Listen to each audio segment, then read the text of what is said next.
Deveria entender o seguinte: muitas vezes você junta um grupo de amigos e sai para comer, né? Ou então você está feliz e come, está triste e come. A comida está envolvida em praticamente tudo, Uhum. mas mais importante do que isso é você saber que o hormônio da felicidade, que recebe o nome de serotonina, é produzido no intestino. Uau! 90% dele é produzido no intestino. E 10%, 5 a 10% é no cérebro.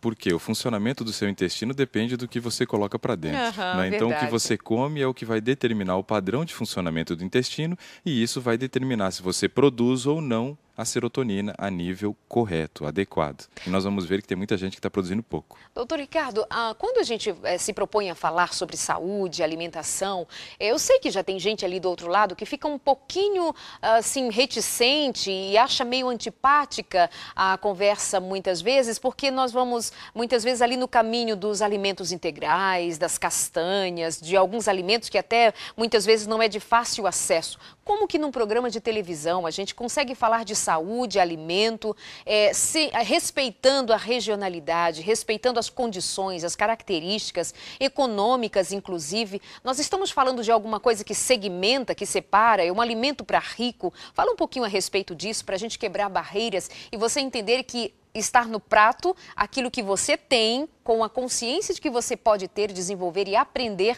de que aquilo que você come tem um significado, mesmo que seja o alimento que você tem aí perto de você e não outro de outra região, de outros lugares, em outros custos. Eu quero que você tenha esse entendimento. Fala um pouquinho a respeito. A alimentação é uma coisa muito simples da lei. O problema é que as pessoas complicam demais, Uhum. né?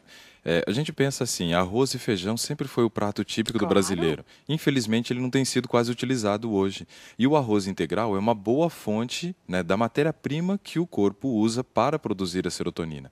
Então, quando você consome o arroz na versão integral, porque o polido já perdeu um monte de outras coisas importantes, fora a fibra que interfere no funcionamento. Então, assim, arroz e feijão é a base da alimentação. Agora, eu preciso buscar também outros substitutos para o arroz e feijão.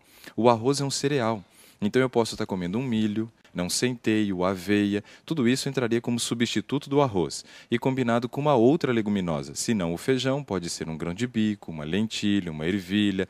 Combinado o cereal e a leguminosa, você está atendendo basicamente a proteína que você precisa, o carboidrato que você precisa. Então você fecha praticamente tudo que você precisa na combinação de arroz e feijão. Comendo depois frutas e verduras, a gente complementa com as vitaminas, minerais e fibras que ainda faltam. Então, em todo lugar é possível encontrar bons alimentos que atendam à nossa necessidade. De forma fácil, né, e muitas vezes barata também.